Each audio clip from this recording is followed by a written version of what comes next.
Pemirsa Satuan Tugas Satgas Penanganan COVID-19 Kabupaten Tabanan Nguningayang nenten wenten pawawah kasus anyar terkonfirmasi positif COVID-19 dawak soma pelintang. Punika wantah gatra becik ring tengahing pandemi nanging kantun wenten adiri pasien sani kejantenang padem. Informasi publik Satgas Penanganan COVID-19 Tabanan, Putu Dian Setiawan Mausang, pasien positif COVID sani padem wantah anak lanang mayuse pitung dasa pat warse sakeng desa Sudimare Tabanan. Ipun ngeranjing RSUD Tabanan dawak 15 Oktober kali tali kali dasa antuk komorbid gagal ginjal stadium 5. Disampuni ngemargiang perawatan pasien padem dawak kali November kali tali kali dasa.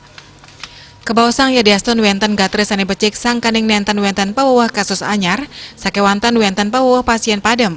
Mawinan punike pasien padem ring Tabanan akeh nyane sasur diri. Sani kanton nyarengin perawatan utawi isolasi terpadu akeh nyane petang dasa 6 diri. Setios punike gatre becik Nguningayang wenten kutus pasien positif COVID-19 sani kejantenang kenak. Peiketan nyane sampun sumeken maut sahe antuk metueling rame Tabanan mangdes tate ngemargiang protokol kesehatan. Minekadi ngewigunayang masker, muajikin tangan antuk toye sani membah, nyaga jarak mewah nenten mapupul.